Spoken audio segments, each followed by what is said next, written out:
When people think about teaching in Thailand, they often think about fun, chilled classes with friendly people, laid-back lifestyles, going for adventures on the weekend, and going for outings during your lunch break. But people rarely talk about how isolated you can feel being thousands of miles away from home in a foreign country where no one speaks your language.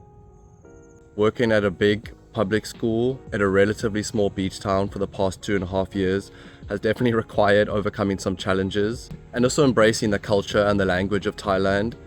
As you'll learn, a little bit goes a long way when it comes to speaking Thai and respecting the culture here. But the reality is, when I first came here, I felt completely unprepared and had no idea what I was doing. And to be honest, some days I still feel that way. And no matter how many YouTube videos I watched or how much research I did, nothing could have prepared me for being thrown into the deep end and being told to swim. When I first came here, or before I first came here actually, I was told that I would be teaching grades 3 to 6. And I assumed at a school of 1,300 students that there would be other foreign English teachers. Well, it turns out that neither of those ended up being true.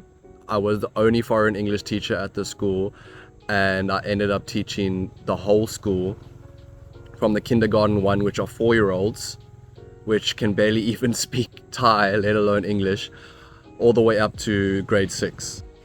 I wouldn't say I had a hectic schedule. I was only teaching about 26 hours, teaching hours per week, but I was on a 5-week rotation schedule, so that meant I only saw most of my students once every 5 weeks. And not only did that make it difficult to make any progress teaching them English, but it also made it difficult making a connection with them and building a rapport. Almost all of my students don't speak any English, and 99% of the teachers at my school don't speak any English either. And the 1% that does were way too shy to speak to me in the beginning. Even now, I still see how shy they are to approach me and come and speak to me about anything. This resulted in me feeling quite isolated and having no idea what was going on for a majority of the time. I would find out about activities by showing up to class and my class being empty, and realizing that they in the hall or in the quad having a photo day or an activity, or coming to school and seeing everyone dressed in formal clothes with their makeup and their hair done, to realize that it's a photo day. I would realize that we have holidays by showing up to school and the school being empty. I would even only realize about my salary change by receiving my salary on payday and realizing that I only got half a salary instead of my usual full salary. Not only did this make me feel isolated, but in the beginning it also made me feel like nobody cared. But to be honest, looking at it from my Thai colleagues' perspective, you can understand seeing a foreigner come every 6 months to a year and then leaving, how it can make you hesitant to want to try and reach out to make a connection and put in all this effort to try and make the connection when you know they're just going to leave. I'm not afraid to admit that some days I went home and just had a good old cry, because I realized that I left my loving, supportive family and friends back home and came to a place where it felt like people didn't even acknowledge my existence on some days. Sitting through all Thai staff meetings and understanding nothing and having no idea what's going on, or going to parent-teacher days just to be the foreign face and finding out that you have to give a speech by hearing your name being called in between indistinguishable Thai, and then being motioned to come up on stage and having no idea what you're meant to be talking about or what you're meant to be saying.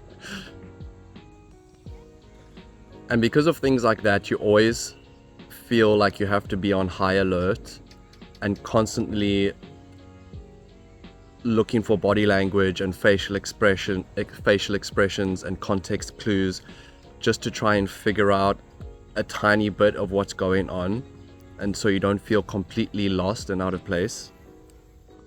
The complexity of trying to ask for something simple and being met with a blank stare and having no idea if they understand what you're saying, only to result to hand gestures and asking for a teacher's book and putting your hands together and opening your hands and pointing to yourself and saying book, teacher, me repeatedly, and just hoping that they understand what you're saying. These all seem like simple things that can be easily overcome, and they are, but when they happen day after day, over and over for months on end, it can definitely become draining. But that brings me to my next point with how these challenges can make it easy for you to want to withdraw and just isolate yourself from everybody else.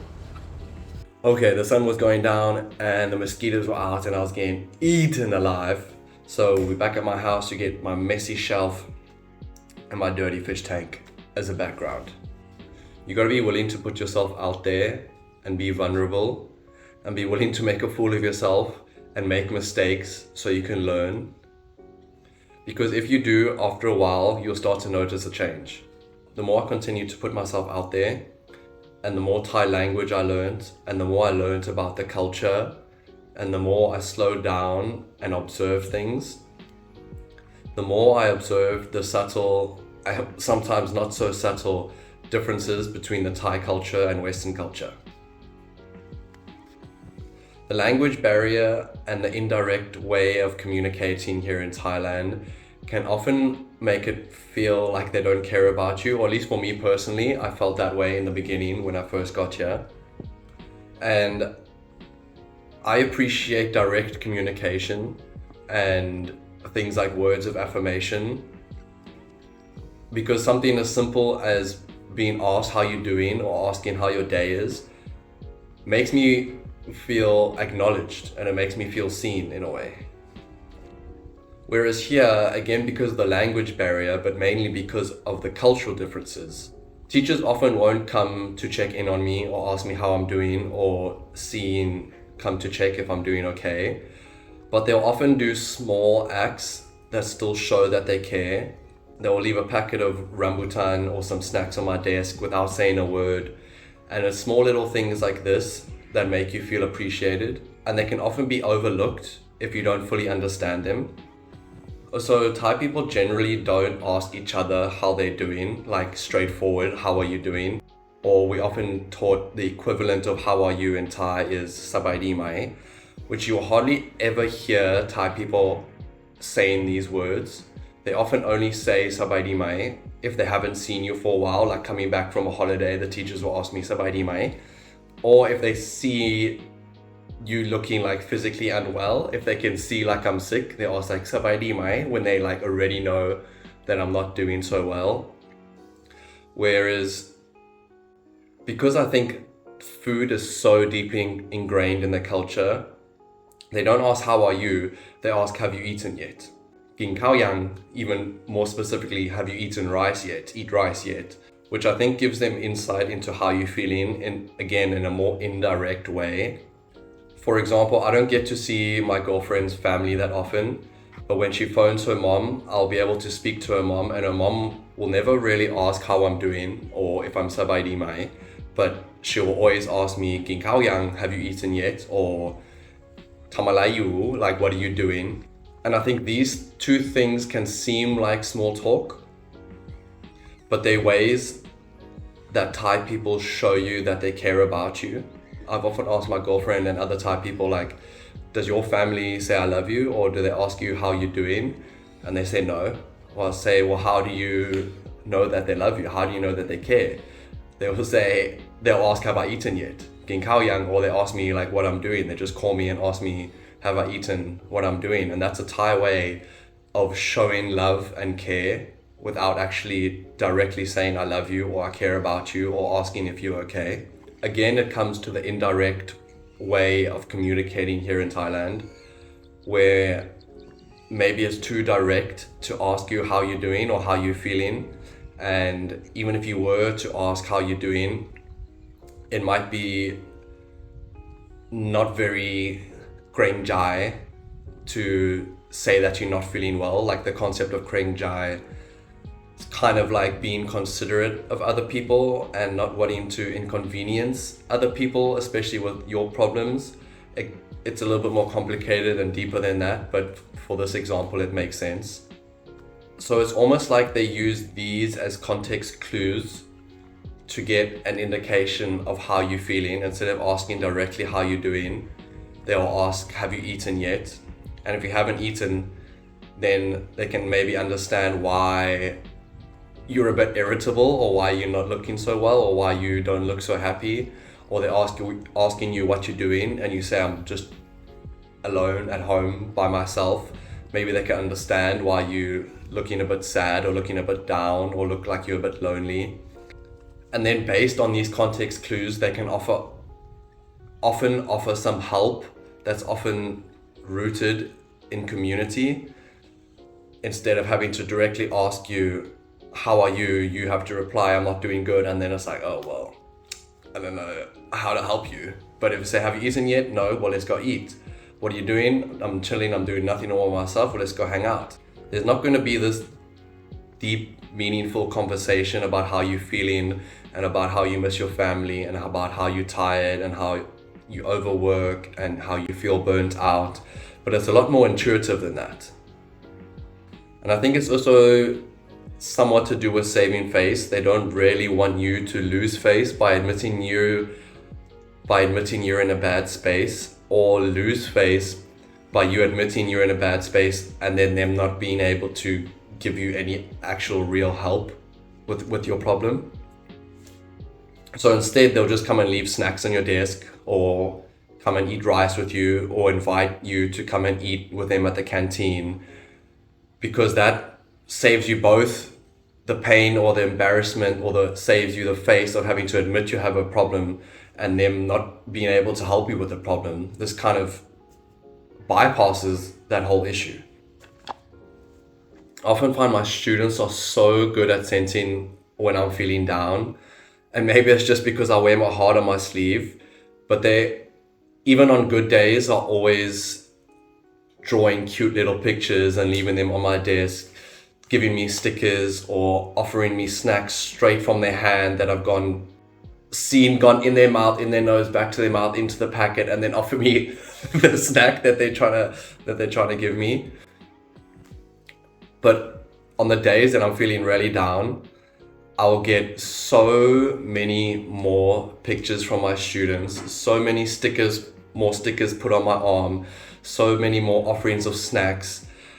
And it's because, again, mostly because they can't speak English, but also the indirect communication. They're not gonna come and be like, oh, teacher, you sad? How are you? What's wrong? They can kind of sense that there's something wrong and they want to help you. So they will just, again, like the gift giving and food is so deeply ingrained in the culture, or at least from what I've experienced, that they just give you small little gifts, whether it's a drawn picture, a sticker, or again, the snack straight from out their mouth. They just intuitively can sense when you're not doing well and want to offer some way of help. It's about the cultural difference of not wanting to address an issue head on. At first, it can feel counterintuitive, and even sometimes it still feels counterproductive, but it often just works. You don't always need to talk about how you feel. Sometimes when you're feeling down, you just need to feel supported and feel cared for. Even if that's just a banana left on your desk without a word being said, or students coming up to you and putting random stickers on your arm and on your shirt and on your bag and on your books.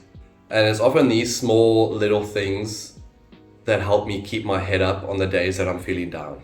Feeling like you're part of a community often makes you feel like none of those problems actually matter that much. But even now, I feel such a contrast walking past teachers who I've known for years now and feel like I'm being completely ignored, compared to walking down the hallways and having students scream, Teacher Alex, and giving me high fives, left and right, fist bumps, even asking for my signature, teacher, license. And then again, contrast that again to going into the classroom and often feeling like you have no idea what you're doing and have no way of getting through to your students because of the language barrier. But with that being said, I think it's a slow process, because just in the past, I would say 6 months, I've started to notice the progress that my students have started to make, not only in English, and also not just the students, but the other teachers opening up to me and not being so reserved and not being so shy to open up or speak to me or just have a conversation with me. And I think a large part of that is me trying to learn Thai and continuously putting myself out there and trying to practice speaking with them, and them seeing me fail horribly and make an embarrassment of myself. It definitely breaks down that barrier and makes them feel more comfortable with you, that you willing to learn their language and their culture makes them feel more comfortable to practice, or at least try speak English with you as well. And also they know you can speak a little bit Thai, so they can try do a little bit of like Tinglish back and forth, speak Thai and English to try and communicate a little bit more clearly with you. But just learning a little Thai completely changes the way that people interact with you on a daily basis. But at the end of the day, teaching at a public school here has taught me that you don't always need direct communication to make meaningful connections. And it's often found in the small moments of the fruit being left on my desk, the stickers on my arms, the high fives through the hallways, and being comfortable in the moments when you feel like you have no idea what the fuck is going on. If you ever moved to a foreign country or somewhere where there was a language barrier, I would love to know how you guys dealt with those issues or overcame the barrier. You can leave a comment down below and let me know. And if you've been enjoying these types of stories and want to hear more of these types of stories, click subscribe, because this is just the beginning of my journey and I have a lot more planned. I make a couple of videos a week and I'm trying to keep it going. I'm trying to make more interesting videos, bring up new topics, show you guys the different sides of Thailand, give you my experience of the things I've learned while I've been here. And yeah, as always, I'm Alexander out here. I'm Alexander out there. I appreciate you guys. Peace.